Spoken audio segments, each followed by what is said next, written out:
Assalamualaikum warahmatullahi wabarakatuh. Para pemirsa, itu akhir-akhir ini kenapa sih kalau kita membuat konten penonton kita tidak lagi seperti periode-periode sebelumnya. Kami dengan teman-teman pernah juga membahas ini ada apa sebenarnya gitu.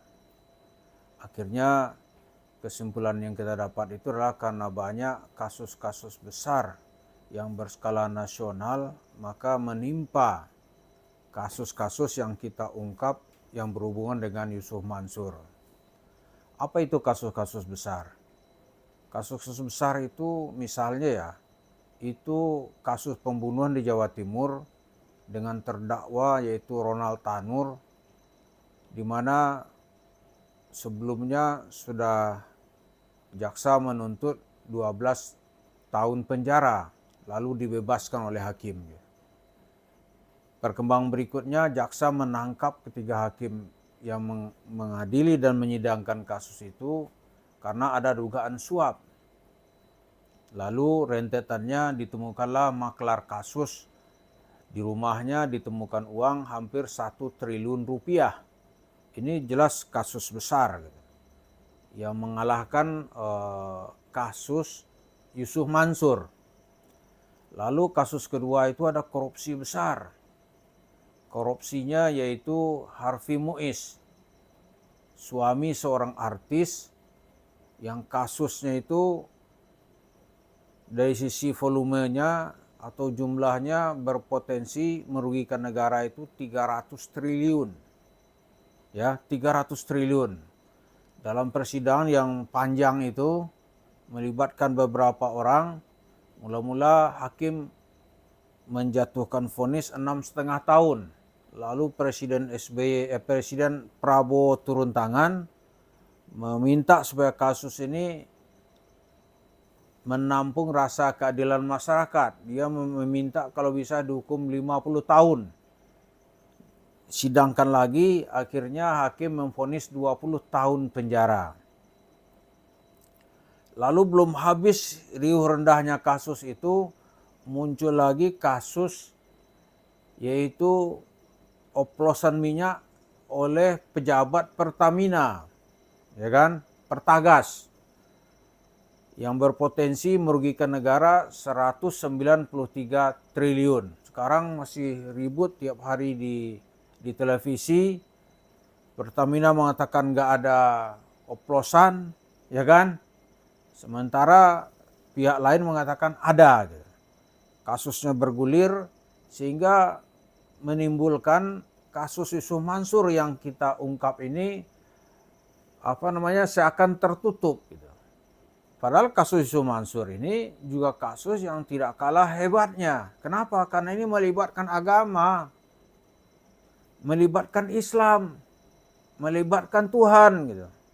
Bahkan Yusuf Mansur sudah sukses menjadikan anaknya itu seperti tuyul.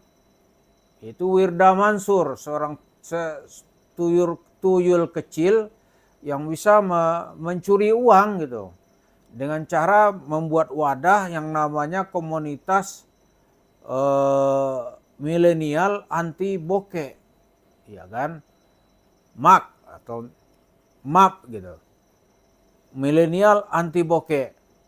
Wirda dengan kepiawaiannya bisa mengumpulkan anggota lebih dari 90.000 anggota. Setiap anggota itu membayar 100.000 rupiah. Ya uangnya kecil sih, seperti cerita tuyul curi-curi uang kecil-kecil gitu.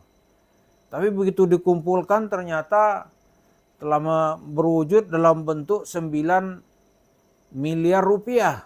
Wah, ini juga jadi besar gitu. Uang ini lalu kemudian dibawa ke warung steak and shake. Apa dia nanti share saham dengan bapaknya kita nggak tahu. Tapi yang jelas uang ini ya oleh tuyul kecil ini dibawa ke warung steak and shake. Mungkin sebagian ada bisnis untuk bercerita tentang kuburan Musa. Musa bukan Nabi Musa, tapi makam Ummi dan Syekh Jabir, ya kan? Syekh Jabir, Syekh Ali Jabir gitu.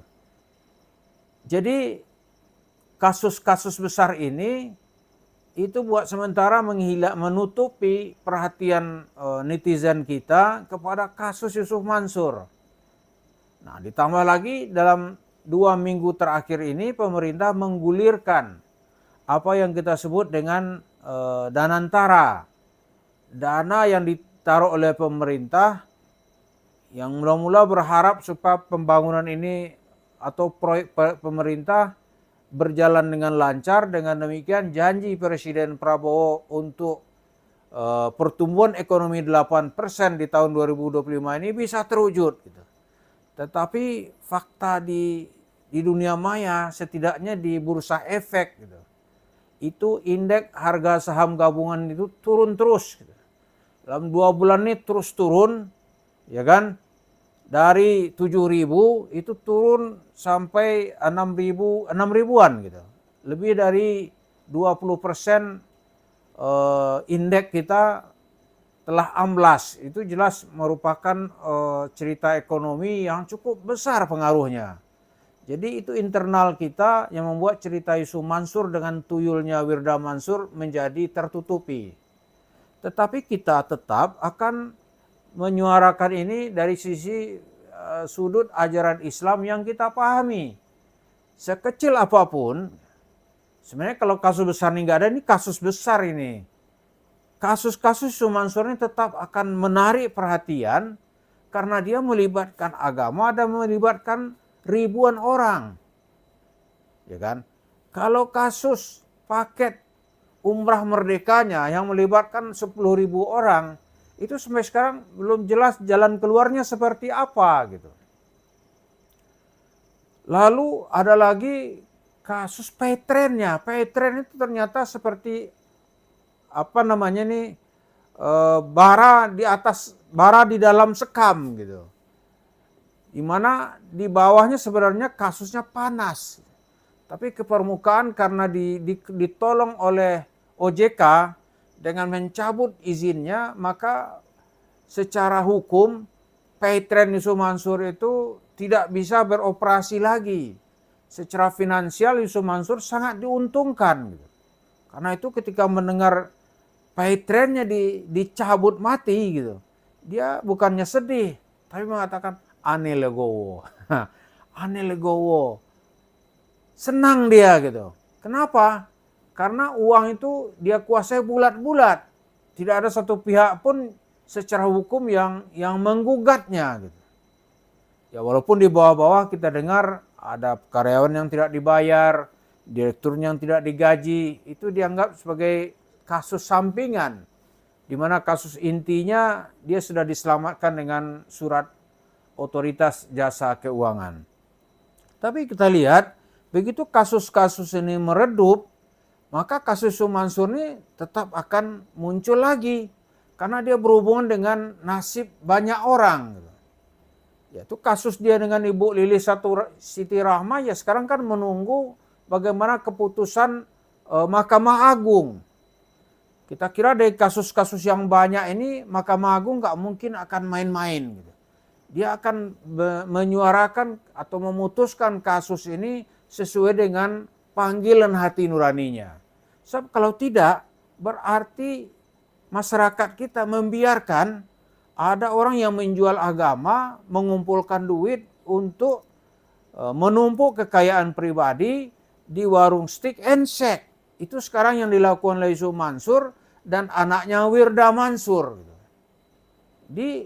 Merusak sebenarnya ini dari sisi semangat Islam. Itulah sekarang yang kita lakukan, kita terus berjuang di tengah kasus-kasus besar yang menutupi pergerakan kita untuk mengungkap siapa sebenarnya Yusuf Mansur. Tapi percayalah begitu keadaan ini berubah, Yusuf Mansur itu dengan gampang itu nanti keadaan bisa berbalik. Kalau sekarang dia seakan-akan kebal hukum, tidak ada yang bisa menyentuhnya, tapi begitu keadaan berbalik, dia akan menjadi target utama dari semua perbuatan-perbuatan yang telah dia lakukan. Jadi Yusuf Mansur jangan tertawa cengengesan dulu. Begitu juga dengan Wirda Mansur. Jangan enak-enak Anda berwisata ke luar negeri menggunakan uang komunitas milenial gitu. keadilan tetap akan mengejarmu kemanapun kamu akan lari. Jadi itulah sekarang yang dirasakan oleh masyarakat, rasa keadilan yang terus-menerus untuk disuarakan. Tidak peduli halangan dan tantangan sebesar apapun. Mari kita tunggu supaya kasus Syumansur ini menjadi prioritas di tengah masyarakat kita, karena ini merusak agama dan merusak rasa keadilan di tengah-tengah masyarakat kecil yang terus berjuang merubah nasibnya. Terima kasih. Assalamualaikum warahmatullahi wabarakatuh.